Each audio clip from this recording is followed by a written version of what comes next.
Hey guys, Ellis here, coming at you with a new episode of Scout Report. Today's episode will be on Frenkie De Jong, central midfielder from Ajax, and yeah, I'm just going to jump straight into this. So as I said, this video will be on Frenkie De Jong. He currently plays for Ajax, and he's sort of a CDM/CM. He's quite a defensive-minded CM. He's 21, and today I'll be comparing him with Ilkay Gundogan, who obviously plays for Man City. Alright, so De Jong last season made 22 league appearances. For a 21-year-old, that's okay. It's experience.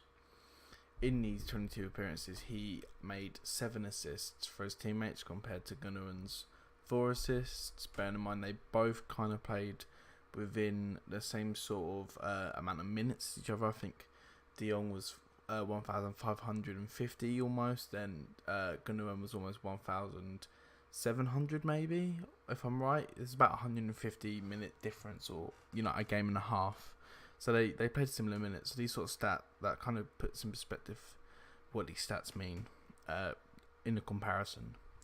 This meant that De Jong was averaging a goal involvement every 222 minutes compared to Gundogan's 302 minutes. And when you look at that goal involvement rate for De Jong, and you look at the position he plays and the way he plays, a lot of the time you see him playing in a similar role to Jordan Henderson at Liverpool, where he's continuously kind of finding himself sat in between the two centre backs and being that sort of midfield that breaks the press and pushes his team up the pitch.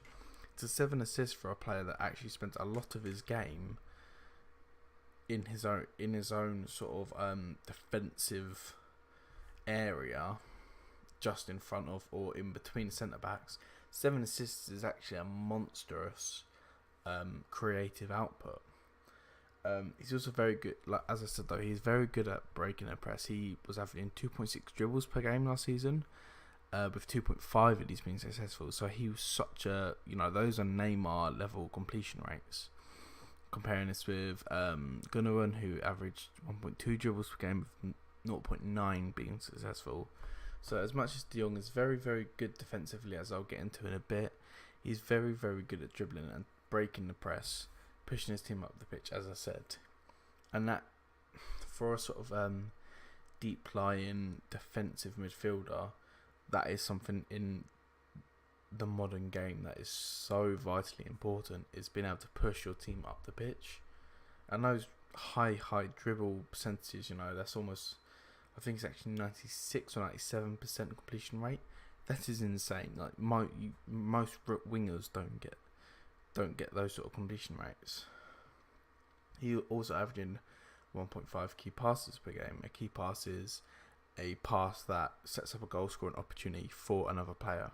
So he's averaging 1.5 of those a game compared to Gundogan's 0.7, which 1.5 is very high again for his position. That is a goal scoring opportunity a game. It's 3 every 2 games, in fact, or you could say it's 4.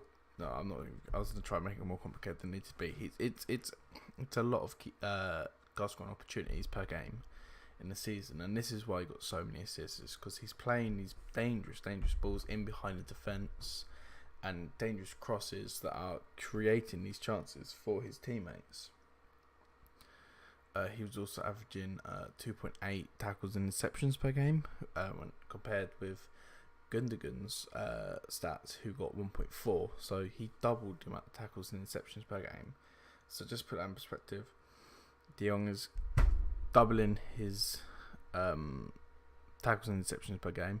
He's over doubling the key passes per game, and he's completing 3 times as many dribbles per game, and he got 3 more assists. So when Gundogan is a good centre midfielder, I probably could have picked a slightly better player to compare him with. However, I mainly picked them because of the fact they played similar minutes.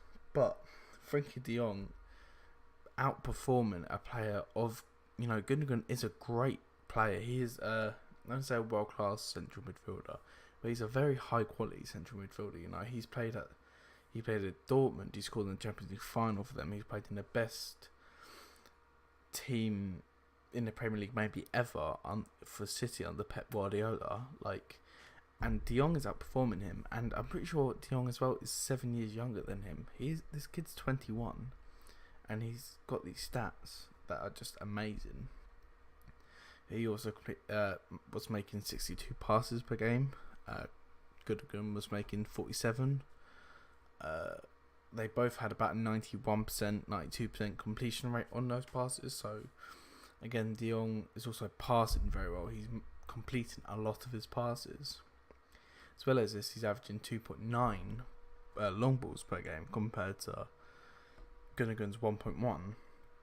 So I personally didn't actually think much of De Jong. I didn't really know much of him. I heard he was linked with all these teams, and I kind of thought he was a bit overhyped. But when I did the research and looked at all these stats, you know, these are similar sort of stats you would see like in midfielder in their prime output.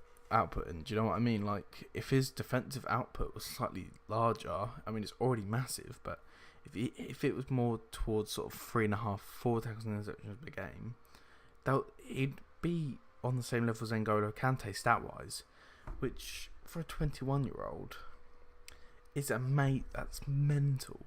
That is so good. So yeah, he got bags of potential, this kid. Alright, so De Jong, in my opinion, as I said, he's got very high potential. I do think he's got a high ceiling. What I did notice in my research is that he's very physical. There was a lot of 50-50 sort of shoulder to shoulder, and he was winning the majority of them. He's also extremely composed. There was you see it a lot in the Premier League where a midfielder drops into midfield, or a centre back receives the ball and they get pressed, and they try to break the press by just dropping the shoulder and going the other way, and a lot of the times it leads to the attackers dispossessing them and scoring. But there's one thing I noticed with De Jong is that in a lot of his clips, in a lot of his games, he does this where he receives the ball in between the two centre backs and he gets pressed by the striker, and he just takes the ball, he just glides past the striker and then through the midfield, and then he's creating an attack. He's creating a chance for his teammates, which is extremely. He's already seems to be very cultured for a 21-year-old. You know, he's only young, and he plays football the same way a midfielder in his prime would. Yeah, again, he breaks press so well. Like, I can't describe how important it is nowadays for to have at least one midfielder in your squad that can break the press the way that De Jong does. And all this, I mean, you know, as I said, he's got massive potential, and all this actually means he's been linked with, you know, moves away to Arsenal, Liverpool, Juventus, Barcelona, Real Madrid, all for about 40-50 million euro mark, which is a massive fee. It's a big fee for a 21-year-old. I wouldn't say massive because, you know, Kylian Mbappe. But for me, that shows the level he's at. That teams are willing to pay that money for a player that is in the Dutch league. And with the Dutch league, you know, you either get a Luciano Narsing or you get I've got to think of or an Iron Robin, for example. You know, you're gonna get you either get an amazing player or a shit player. Sorry, I shouldn't swear. You either get a great player or a bad player. So there's not really much in between. So the fact that all these teams are willing to put this much money into De Jong shows the level he is already at. So yeah, I hope you enjoyed that video, guys. If you did enjoy, please like, please comment, please subscribe. I'm so happy to be back doing creating these videos more often. I'm really enjoying it. So yeah, if you do subscribe, make sure to click the notification bell. I forgot to say that. And yeah, thanks for watching, guys. Bye.